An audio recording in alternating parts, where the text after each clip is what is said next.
기억이 납니다. 여러분께서는 어느 팀에 속하시고 싶습니까? 사랑팀, 믿음팀. 사랑팀은 고린도전서 13장 이른바 사랑장을 앞세워서 그 중에 제일이 사랑이다, 뭐 다른 말 하지 말라, 이렇게 주장을 했고, 믿음팀은 믿지 않으면 사랑의 가치도 없다, 사랑이 겨자씨만 하면 되느냐, 믿음은 이것으로 충분하다, 이렇게 맞서면서 히브리서 11장을 내세웠습니다. 우리가 잘 아는 바와 같이 오늘 말씀의 본문인 히브리서 11장을 믿음장이라고 부릅니다. 결국 이 토론은 어찌 될까요? 믿음과 사랑은 상호 보완적이고 그리스도인이 지녀야 할 둘 다 필수적인 요소라는 점에 결론이 모아집니다. 제가 가만 생각해 보면 그 당시 심사위원들이 평가를 매기는데 아마 젊은 심사위원들은 사랑을 더 선호했고, 그리고 장년층으로 갈수록 믿음을 더 중요하게 여겼던 기억이 납니다. 사랑에서 믿음으로 나가는 것일까요? 믿음의 도리가 중하다, 이렇게 깨달은 것이죠. 오늘 말씀은 믿음이 주제가 되어 있습니다. 믿음의 동사 원형인 이 믿다, 믿다란 무슨 말입니까? 세상에서 가장 귀한 말입니다. 믿다란 말의 뜻은 의심하지 않고 그렇게 여기다, 이게 믿다입니다. 여러분, 세상의 차원이 아니라도 이 세상에서 인간의 삶을 유지해온 근거가 바로 이 믿다라는 그 행위에 있습니다. 우리는 내일 아침에 깨어 일어날 것이라 믿고 잠이 듭니다. 다른 아무런 준비해 놓지 않고도 나는 깨어 일어날 것이다 하는 것을 믿고, 봄이 올 것을 믿고 혹한의 추위를 견뎌내는 것입니다. 이 씨앗이 싹이 트고 열매를 맺게 될 줄 믿고 땅에 파종합니다. 어디 그뿐입니까? 저 사람을 믿기에, 이 사람을 믿기에 내 인생 걸고 가정을 이루는 것이고, 나라와 조직을 믿기에 내 재산 전부를 맡기고도 마음을 놓고 삽니다. 믿지 못하면 매사에 의심투성이 아무 일도 할 수 없습니다. 내 가족을 못 믿고 내 나라를 의심하는데 대체 무엇을 할 수 있단 말입니까? 우리 삶에서 예수께서 구원의 주가 되신다 하는 사실을 의심하지 않고 마음에 받아들이면, 다시 말하면 믿으면, 그것이 바로 위대한 믿음이 됩니다. 오늘 본문 히브리서 11장 1절은 믿음이란 무엇인가에 대한 성경의 대답입니다. 오늘의 1절 말씀은 믿음의 정의입니다. 여러분, 우리는 공부할 때에 어떤 주제에 대한 정의가 나오면 반드시 무조건 외웠던 경험이 있으시죠? 정의 그러면 당연히 외워야 됩니다. 경제학을 공부할 때 경제란 무엇인가, 경제의 정의, 이것부터 외우고 시작을 해요. 문학을 공부하실 때 문학이란 무엇인가, 문학의 정의 뭡니까? 인간의 사상과 감정을 상징이나 비유를 통하여 문자로, 언어로 표현해내는 것, 이것이 문학, 이 문학의 정의입니다. 이 정의로부터 출발할 수 있는 건데 믿음이 나왔어요. 믿음의 정의가 무엇입니까? 우리 봉독하신 히브리서 11장 1절 말씀 다 같이 다시 한번 봉독합니다. 믿음은 바라는 것들의 실상이요 보이지 않는 것들의 증거니. 아멘. 아주 쉽게 되어 있습니다. 믿음이란 미래의 희망의 확신이라는 것입니다. 바라는 것이므로, 내가 바라는 것이므로 아직 이루어지지 않은 추상적인 것입니다. 추상적인 것이지만 믿음이 그 추상적 소망의 실체가 된다는 것입니다. 즉 내가 구원을 간절히 바라고 있다면 믿음은 그 구원의 확실한 실체가 되어 준다는 말씀입니다. 또한 우리는 천국을 보고 싶으나 지금 볼 수가 없습니다.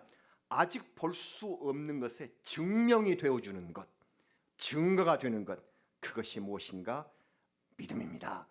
구원과 하나님 나라의 소망을 확신하게 하는 증거, 그것이 오직 믿음이라 정의하고 있습니다. 영생의 증거가 무엇입니까? 믿음입니다. 우리는 이 믿음으로 영생할 줄을 아는 것입니다. 그래서 오늘 본문으로 들어가기 전에 먼저 알아야 할 전제 조건이 10장에 다 기록이 되었어요. 그리고 나서 11장으로 왔어요. 온전한 믿음으로 그대들이 하나님 앞에 나가고 싶은가? 그러면 소망을 굳게 잡아라. 또 서로 돌아보면서 서로 사랑하여라. 믿음, 소망, 사랑을 위하여 열심히 모여라. 이것이 히브리서 10장의 말씀입니다. 잘 아시는 히브리서 10장 25절 말씀, 우리 다시 한번 봉독하시겠습니다. 모이기를 패하는 어떤 사람들의 습관과 같이 하지 말고 오직 권하여 그날이 가까움을 볼수록 더욱 그리하자. 아멘. 히브리서 시대에는 박해가 심했으므로 모이기가 힘들었습니다. 최근에 우리들은 전염병으로 인하여 예배 모임이 어려워지는 것을 함께 경험했습니다. 그러다 보니 굳이 모일 필요가 없고 내 신앙만 잘 지키면 되지 않느냐 하는 이른바 무교회주의의 논리가 다시 고개를 들기 시작했습니다. 그러나 이런 주장은 성경 말씀에 정면으로 어긋납니다. 온전한 믿음으로 열심히 모여 주님 오실 날을 함께 준비하라. 이것이 그리스도인의 믿음의 자세다. 이렇게 말씀해 주시고 있는 것입니다.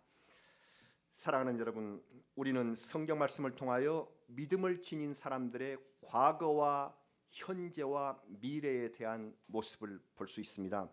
이는 믿음이 굳세어지기를 바라는 우리에게 참 좋은 모델이 됩니다. 먼저 믿음의 과거를 들여다보도록 하십시다. 선진들, 오늘 2절에 선진들이 그랬는데 선진들이란 곧 믿음의 선조들을 말합니다. 믿음의 조상들, 선조들이 이것을 증명한다고 하였습니다. 아담의 아들인 아벨은 올바른 예배로 우리에게 믿음을 보여주었고 에녹은 하나님을 기쁘시게 함으로써 죽음을 보지 않고 하늘로 올려지는 믿음의 사람이 되었다라고 기록을 하고 있습니다. 이 위대한 믿음, 히브리서 11장에는 이 선조들이 보여준 행적들이 나열되어 있습니다. 쭉 읽으시면 노아, 아브라함, 모세를 거쳐서 다윗과 사무엘을 비롯한 여러 의인들의 행위는 믿음의 극치를 우리에게 보여줍니다. 하나님의 말씀에 따라서 노아는 믿음으로 방주를 만들었고 아브라함은 믿음으로 유일하게 100살에 얻은 아들 이삭을 제단에 바치려고 했습니다. 모세는 믿음으로 백성을 이끌고 하나님의 인도에 따라서 광야로 나섰습니다. 이 모든 것들이 하나님께서 원하시고 기뻐하시는 일이라는 점을 믿음으로 깨달았기 때문에 이렇게 할 수 있었던 것입니다. 여기서 우리는 11장의 마지막 절에서 중요한 약속 하나를 우리가 받습니다. 히브리서의 맨 마지막인 11장 40절의 말씀을 읽어봅니다. 어떤 말씀을 하셨을까요? 이는 하나님이 우리를 위하여 더 좋은 것을 예비하셨은즉 우리가 아니면 그들로 온전함을 이루지 못하게 하려 하심이라. 아멘. 이 말씀입니다. 하나님께서는 이미 예비해 놓으시고 미리 예비해 놓으시고 우리를 이끌고 계신다는 사실입니다. 하나님은 홍수 이전의 방주로 이삭 대신의 양으로 광야를 지나가는 백성들에게 가나안 복지를 예비해 두셨는데 인생들은 그것을 모른 채 하나님의 예비를 알지 못하고 괴로워하고 눈물 짓고 상심했다는 사실이죠. 하나님의 예비하심을 우리 삶에서 경험하는 것, 곧 여호와 이레 하나님이 준비하셨다. 이것이 위대한 믿음입니다. 하나님의 예비를 아는 것, 그것을 믿는 것, 위대한 믿음입니다. 이 말씀에서 우리가 놓치지 말아야 할 것이 더 좋은 것을 예비하셨은즉 이렇게 말씀을 하십니다. 더 좋은 것이 무엇일까? 방주보다 더 좋고 가나안 복지보다 더 좋은 그 예비가 무엇일까요? 하나님이 이 좋은 것을 우리를 위하여 예비하셨다고 합니다. 여기서 우리는 그리스도의 섭리 가운데 있는 신약시대의 성도를 말합니다. 구약과 비교해서요. 그러면 구약의 사람들, 구약의 유대인들이 받지 못한 더 좋은 것이 무엇일까? 그것은 예수 그리스도입니다. 구약의 사람들이 알지 못했던, 경험하지 못했던 예수 그리스도의 구원. 그래서 이 구원 백성으로서 본향을 사모하는 사람들을 위하여 하나님께서 한 성도 예비해 주셨다. 한 성을 예비해 주셨다. 영원한 하늘 예루살렘, 새 예루살렘에서는 믿음의 사람들을 위한 영원한 거처가 마련되어 있음을 우리에게 알려주셨습니다. 이보다 더 좋은 예비는 없습니다. 이렇게 예비해 놓으신 하나님 앞에서 우리 인간은 어떤 준비를 해야 할까를 생각해 봅니다. 이 세상의 모든 것을 만드시고 다 갖고 계시는 하나님이시므로 우리가 하나님을 위해서 따로 준비할 것은 없어 보입니다. 그래서 이런 이야기가 생각이 납니다. 옛날 어떤 부자가 매우 큰 부자였는데 재산 상속을 아들들에게 해주기 위하여 세 아들에게 1년 동안 이 아버지를 기쁘게 할 것을 준비하라 했다는 이야기가 있습니다. 그래서 1년 동안 아버지를 기쁘시게 할 것을 준비했어요. 그래서 1년 후 첫째 아들은 아버지 모습을 본딴 금 신상을 만들어서 바쳤다고 합니다. 그러나 아버지는 이 황금이야 내게도 얼마든지 있다 하면서 그다지 기뻐하지 않더라는 것입니다.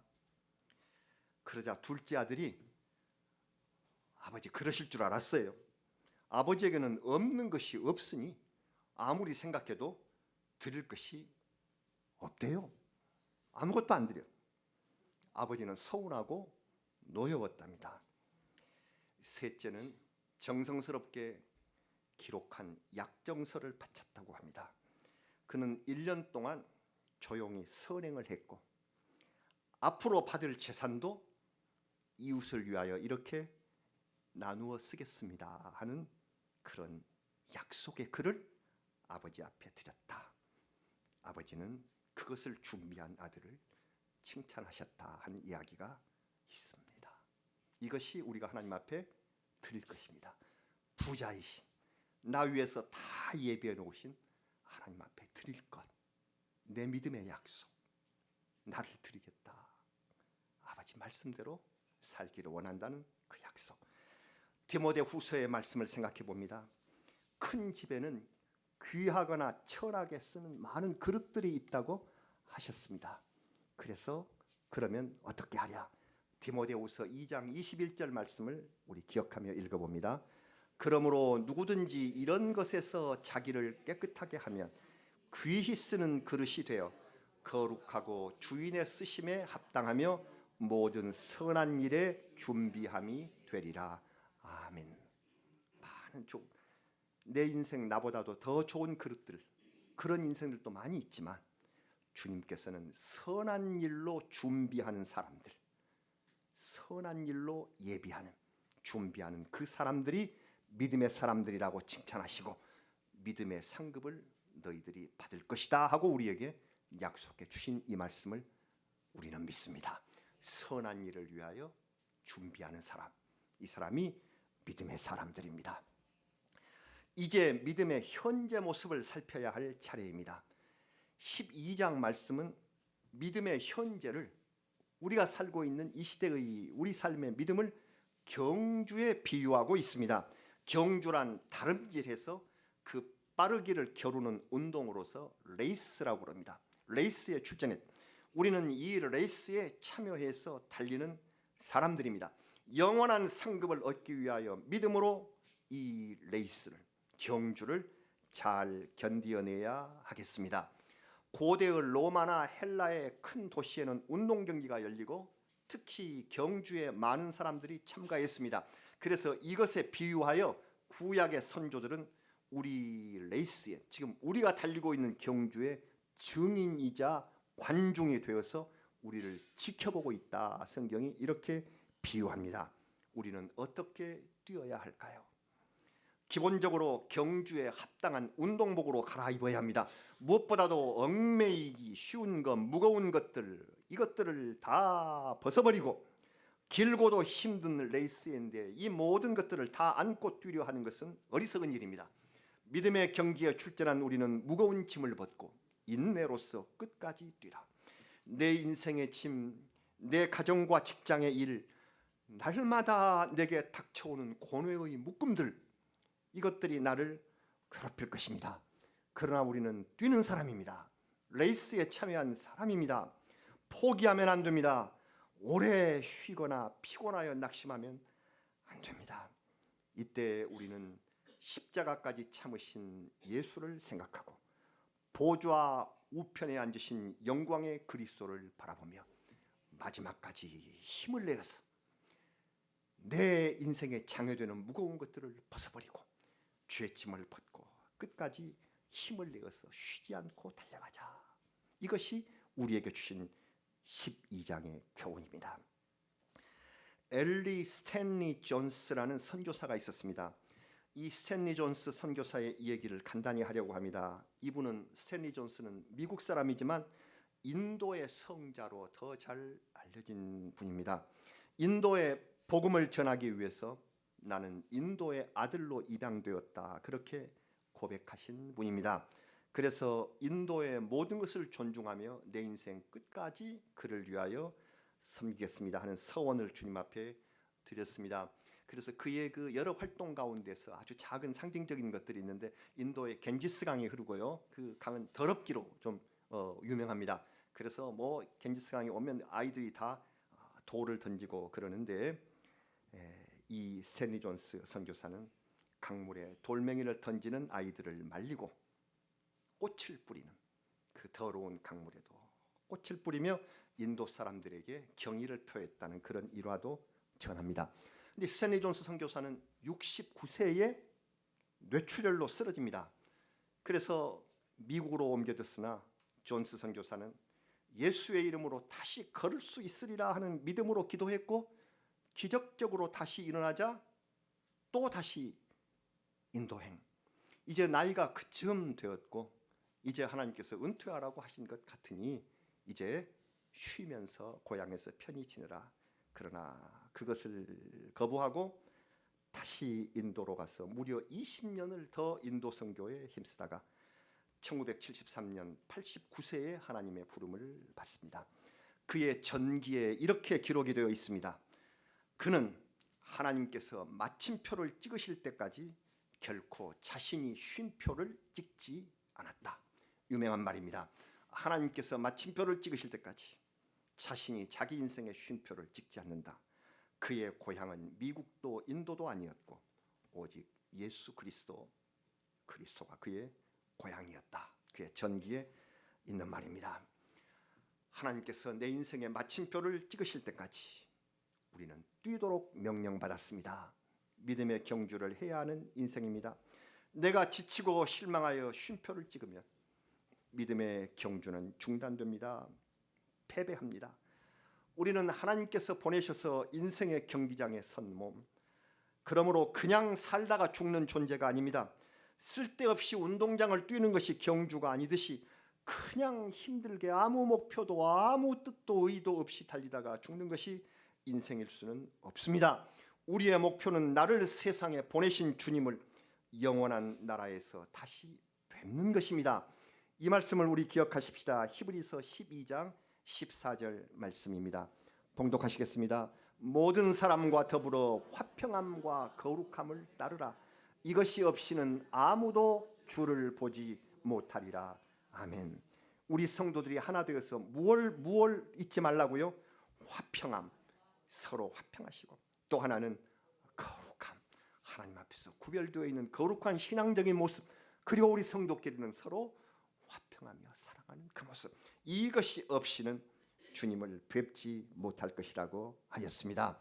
우리는 화평함과 거룩함으로 열심히 뛰고 있는 우리 믿음의 현재 진행형입니다.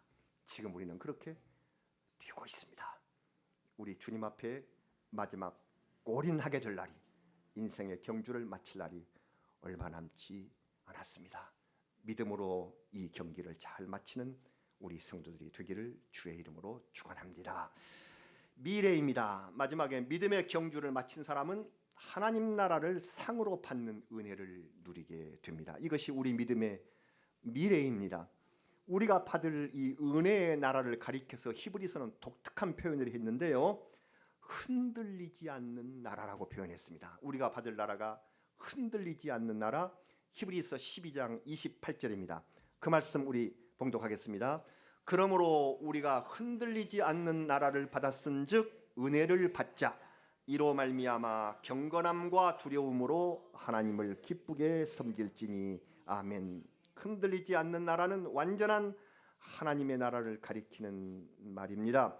성경 말씀은 이에 앞서서 하나님의 말씀을 전하는 선지자들의 경고를 무시하면, 거역하면 땅이 진동하고 하나님을 배반하면 하늘도 진동하리라 하신 말씀을 우리에게 주셨어요.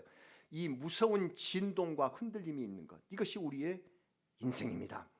그러나 이것이 없는, 이 흔들림이 없는 곳이 믿음의 나라, 하나님이 약속하신 영원한 나라임을 알 수가 있습니다. 이 세상은 죄로 인하여 흔들리고 우리의 고통으로 인하여 심히 흔들리고, 뿐만 아니라 지진으로 인하여 흔들리는 이러한 세상입니다. 튀르키예의 지진은 사람들에게 슬픔과 두려움을 안겨주었습니다. 한순간에 땅속으로 묻혀버린, 불과 몇 초 만에 건져낸 이 사망 확인한 사람도 지금 4만 명 넘었고요. 어떻게 묻힌지도 모르는 사람의 숫자까지 합하면 몇십만이 된다고 하지 않습니까? 몇 초 동안에 일어난 일입니다. 한순간에 묻혀버려. 이 숫자까지도 헤아릴 수 없는 대지진 앞에, 이 무서운 일이 언제 어디서 일어나는지 알 수 없는 종말의 상황을 우리는 뜬 눈으로 지켜보고 있습니다. 우리가 꼭 알아야 할 것은 이것이 주님 말씀하신 말세의 징조이며 이 세대에 대한 경고라는 사실입니다. 그리고 더 크게 깨달아야 할 것은 이 지진으로 고통당하는 사람들이 우리보다 더 죄가 있어서가 아니다. 누가복음 13장의 말씀은 이것을 분명히 우리에게 가르쳐 주고 계십니다. 예수님께서는 갈릴리 사람들이 총독에게 박해받아서 막 죽었는데 그 죽은 사람, 또 실로암 망대가 무너져서 거기 치여서 사람들이 많이 죽었는데 거기에 죽어 묻힌 사람들, 이 사람들이 모든 사람들보다 죄가 더 큰 것이 아니라고 말씀을 하셨습니다. 이를 보는 사람들은 하나님의 경고로 받아들이면서 회개해야 한다고 우리에게 가르쳐 주신 우리 주님. 튀르키예 지진은 멀리 떨어진 곳에 사는 우리에게도 하나님께서 내리시는 경고입니다. 나를 대신하여 고통받는 사람들을 위하여 기도하며 우리 회개하고 사랑 나눔의 기회, 기도의 기회로 삼는 것이 믿음의 사람들이 해야 할 일인 것입니다. 우리는 주님께 나와서 간절히 회개하는 마음으로 내 믿음을 점검해 봅니다. 나는 어느 정도의 믿음을 가지고 있을까? 내 믿음은 비교해 보니 저 믿음의 선조들과 비교할 수 없을 만큼 초라하며 믿음의 경주도 열심히 하지 못한, 열심히 뛰지 못한 것 같습니다. 흔들리지 않는 나라에서 주님의 영광을 보려면 어느 정도의 믿음을 가져야 할까? 내 믿음은 어떤 모습일까? 불안하기만 합니다. 그러나 예수님께서는 우리에게 놀라운 말씀을 하셨습니다. 기억하십니까? 제자들이 귀신 들린 아이를 고치지 못하고 쩔쩔맸을 때 우리 주님께서 오셔서 주신 말씀, 마태복음 17장 20절. 자, 이 말씀 우리 같이 봉독하시겠습니다. 이르시되 너희 믿음이 작은 까닭이니라. 진실로 너희에게 이르노니 만일 너희에게 믿음이 겨자씨 한 알만큼만 있어도 이 산을 명하여 여기서 저기로 옮겨지라 하면 옮겨질 것이요 또 너희가 못할 것이 없으리라. 아멘. 가장 작은 것의 비유가 겨자씨입니다. 그러나 이 작은 겨자씨는 큰 나무가 될 수 있는 변화를 그 속에 간직하고 있는 신비한 은혜를 받고 있는 나무입니다. 비록 작지만 내 마음을 다하여 주님을 섬기는 진정한 믿음이 있다면, 진정으로 주님을 섬기는 이만큼만한 믿음이 있다면, 그래서 그 믿음이 내게서 싹트기 시작했다면 산을 옮길 만한 능력을 얻게 된다고 말씀하셨습니다. 우리는 이 말씀을 믿습니다. 내 안에 있는 진정한 믿음이 겨자씨만 손톱끝만이라도 있다면 산을 옮기고도 남을 흔들리지 않는 나라를 얻을 그러한 믿음이 될 수 있을 줄 우리는 믿습니다. 겨자씨만한 믿음, 이것을 우리는 갖기 위하여 노력합니다. 겨자씨만한 이 믿음, 바로 이 말씀을 주신 때가 어느 때인가 하면은 예수님이 변화산 위에서 영광스러운 모습으로 변형되신 그 직후에 일어난 일입니다. 산 아래에서는 믿음이 부족한 제자들이 어려움을 겪고 있었고, 산 위에서는 흰빛으로 빛나는 예수 그리스도의 영광이 찬란했습니다. 이 현장을 대조해 보는 것이 바로 오늘 주일입니다. 오늘 주일이 주님의 산상 변모 주일입니다. 우리는 그 그리스도의 영광을 바라보며 산 아래에 있는 우리가 해야 할 일은 무엇인가요? 겨자씨만한 믿음, 이 믿음을, 작으나 능력 있는 이 믿음을 우리가 갖기 위하여 노력해야 하는 주일이 바로 오늘 주일입니다. 이 작은 믿음, 진정으로 주님을 믿는 이 작은 믿음이 있다면 우리에게 보여주시는 저 영광의 그리스도의 나라에 참여하는 믿음의 사람들이 될 줄로 믿습니다. 그것을 우리에게 오늘 보여주셨습니다. 이 작은 믿음이 우리 소망의 증거가 되고, 이 믿음으로 달리면 흔들리지 않는 나라를 얻는다 하는 은혜를 확신하는 오늘 거룩한 주일이 되시기를, 산상 변모주일을 맞아서 이 믿음의 말씀을 들은 사랑하는 우리 성도 여러분과 함께 영원한 하나님 나라에 들어갈 줄을 믿고 축원합니다. 할렐루야. 우리 같이 기도하겠습니다. 믿음의 과거, 현재, 미래를 우리에게 알려주신 우리 하나님을 찬양합니다. 믿음이란 희망의 실체이며 증거임을 우리가 배웁니다. 믿음의 과거를 증명해 준 이 선조들의 아름다운 모습을 우리도 본받고 싶습니다. 이제 우리가 현재의 주역으로, 믿음의 현재의 선수로, 경주의 선수로 나섰사오니 인내로 경주하게 하시며 쉬지 않고 우리 주님의 나라를 향하여 경주하여 참으로 은혜와 영광을 얻게 되기를 바랍니다. 믿음의 미래는 하나님의 나라를 받는 것이니 우리가 겨자씨만한 작은 믿음으로 하나님의 크신 은총과 사랑을 받아서 예수 그리스도와 함께 영원한 나라에 들어갈 수 있도록 주여 이끌어 주시옵소서. 오늘 예배드린 모든 성도들, 그리고 온라인으로 같이 하는 여러분들, 여러 가지 세상의 일로 인하여 같이 예배드리지 못한 여러 성도들에게도 동일한 은혜를 나누어 주셔서 믿음의 과거, 현재, 미래를 충직하게 함께 달려가는 믿음의 한 가족이 되게 하여 주시옵소서. 예수님의 이름으로 기도드리옵나이다. 아멘. 아멘. 우리 찬송하겠습니다.